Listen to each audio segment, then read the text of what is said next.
Mangadi mama. Ndihode ndikapusavode atikoni shoda zvaputi. Unogona Chivenda? Muda unyepa. Hamuna kurira kumfakosere. Kukwadzana. Kukwadzana ndagara nesekuru vangu kare. Nasekuru venyu muri musikana. Saka munotadza Shona sei? Ndagara kuSouth Africa nguva yareba. So totaura neChitswana. Ngatingoshinga shingai mama tingotaura. Ndikati chimbadzo munochiziva. Izvozvi mune mari dzenyu isiri kubuda. Munombadzorisa vanhu. Meso nemurume. But vanhu havadzore mari dzenyu. Dhanzi naJehovha dzidzoke nezita raJesu. Amen, prophet.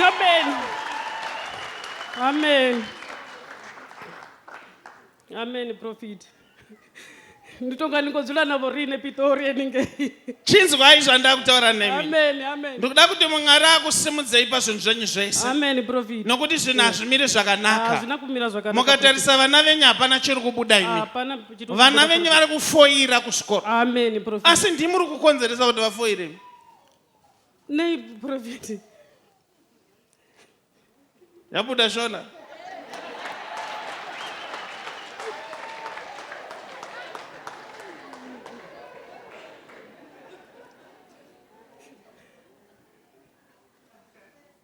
Imi vana venyu vanoita primary vari kupi? Vari kuPitori zvangu. Kana vachidzidza vanotanga kudzidza vari kupi?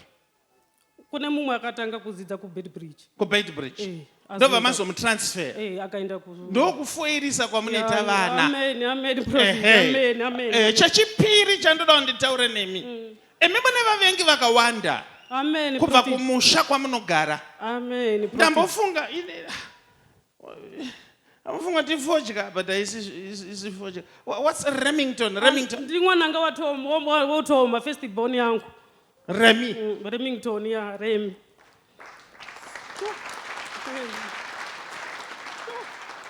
Imi vanimika mukandiradza kuti hamusi kufara ndokuvhurirai hombe zvokuti hamudi kundiona futi.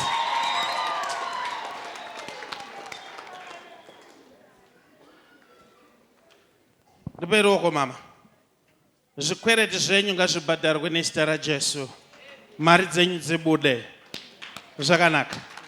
Zvaita chienda yenyu munogara pasi mama Remi. Mamudavisa muchinjikwa here mama Remi? Munondoona endatononzwa. Munondoona everyday by YouTube. Munotondoona Every day. Pa YouTube. Ndotopinda mu YouTube. Varwere maoko. Garai zvenyu. Garai yenyu mama Remi.